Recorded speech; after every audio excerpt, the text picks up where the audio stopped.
A number of years ago, the Central Bank of the United States, the Federal Reserve, produced a document entitled Modern Money Mechanics. This publication detailed the institutionalized practice of money creation as utilized by the Federal Reserve and the web of global commercial banks it supports. On the opening page, the document states its objective. The purpose of this booklet is to describe the basic process of money creation in a fractional reserve banking system. It then proceeds to describe this fractional reserve process through various banking terminology, a translation of which goes something like this. The United States government decides it needs some money, so it calls up the Federal Reserve and requests, say, $10 billion. The Fed replies, saying, sure, we'll buy $10 billion in government bonds from you. So the government takes some pieces of paper, paints some official-looking designs on them, and calls them treasury bonds. Then it puts a value on these bonds to the sum of $10 billion and sends them over to the Fed. In turn, the people at the Fed draw up a bunch of impressive pieces of paper themselves, only this time calling them Federal Reserve notes, also designating a value of $10 billion to the set. The Fed then takes these notes and trades them for the bonds. Once this exchange is complete, the government then takes the $10 billion in Federal Reserve notes and deposits it into a bank account. And upon this deposit, the paper notes officially become legal tender money, adding $10 billion to the U.S. money supply. And there it is. $10 billion in new money has been created. Of course, this example is a generalization, for, in reality, this transaction would occur electronically, with no paper used at all. In fact, only 3% of the U.S. money supply exists in physical currency. The other 97% essentially exists in computers alone. Now, government bonds are, by design, instruments of debt, and when the Fed purchases these bonds, with money essentially created out of thin air, the government is actually promising to pay back that money to the Fed. In other words, the money was created out of debt. This mind-numbing paradox of how money or value can be created out of debt or a liability will become more clear as we further this exercise. So, the exchange has been made and now $10 billion sits in a commercial bank account. Here's where it gets really interesting. For as based on the fractional reserve practice, that $10 billion deposit instantly becomes part of the bank's reserves, just as all deposits do. And regarding reserve requirements, as stated in Modern Money Mechanics, a bank must maintain legally required reserves equal to a prescribed percentage of its deposits. It then quantifies this by stating, under current regulations, the reserve requirement against most transaction accounts is 10%. This means that with a $10 billion deposit, 10% or $1 billion is held as the required reserve, while the other $9 billion is considered an excessive reserve and can be used as the basis for new loans. Now, it is logical to assume that this $9 billion is literally coming out of the existing $10 billion deposit. However, this is actually not the case. What really happens is that the $9 billion is simply created out of thin air on top of the existing $10 billion deposit. This is how the money supply is expanded. As stated in Modern Money Mechanics, of course they, the banks, do not really pay out loans from the money they receive as deposits. If they did this, no additional money would be created. What they do when they make loans is to accept promissory notes, loan contracts, in exchange for credits, money, to the borrower's transaction accounts. In other words, the $9 billion can be created out of nothing simply because there is a demand for such a loan and that there is a $10 billion deposit to satisfy the reserve requirements. Now, let's assume that somebody walks into this bank and borrows the newly available $9 billion.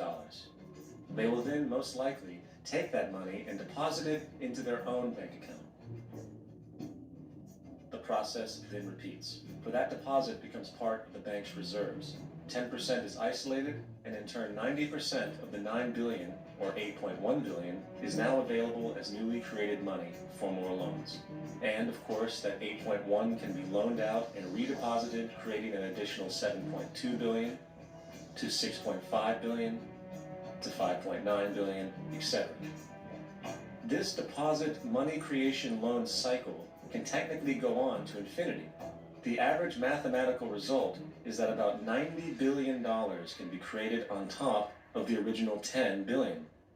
In other words, for every deposit that ever occurs in the banking system, about 9 times that amount can be created out of thin air. Money jitters.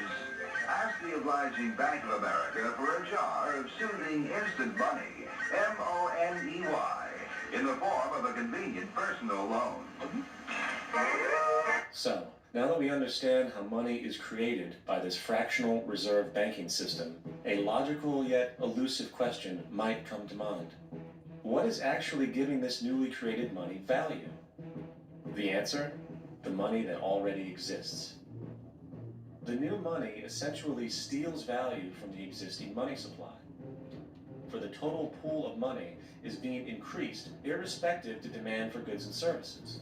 And as supply and demand finds equilibrium, prices rise, diminishing the purchasing power of each individual dollar. This is generally referred to as inflation, and inflation is essentially a hidden tax on the public. What is the advice that you generally get? And that is, inflate the currency. They don't say debase the currency. They don't say devalue the currency. They don't say cheat the people who are safe.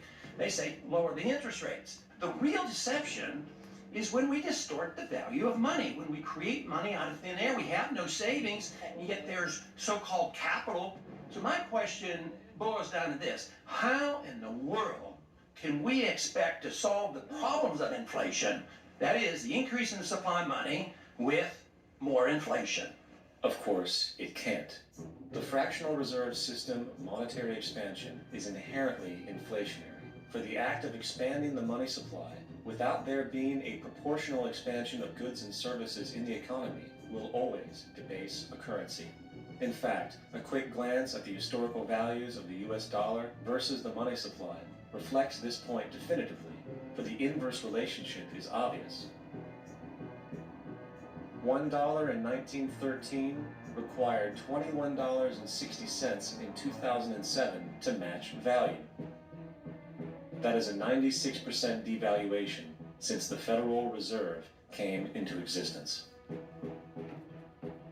Now, if this reality of inherent and perpetual inflation seems absurd and economically self-defeating, hold that thought, for absurdity is an understatement in regard to how our financial system really operates.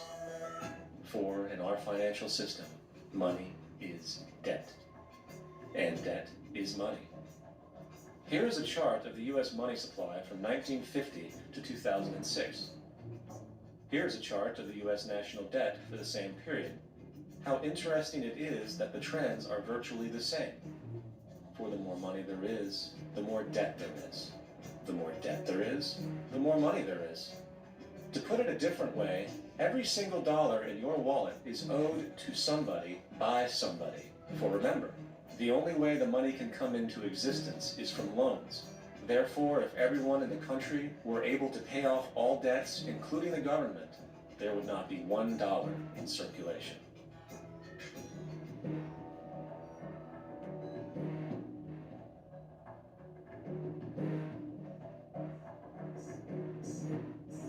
In fact, the last time in American history the national debt was completely paid off was in 1835, after President Andrew Jackson shut down the central bank that preceded the Federal Reserve. In fact, Jackson's entire political platform essentially revolved around his commitment to shut down the central bank, stating at one point, "The bold efforts the present bank has made to control the government are but premonitions of the fate that awaits the American people should they be deluded into a perpetuation of this institution or the establishment of another like it." Unfortunately, his message was short-lived, and the international bankers succeeded to install another central bank in 1913, the Federal Reserve. And as long as this institution exists, perpetual debt is guaranteed.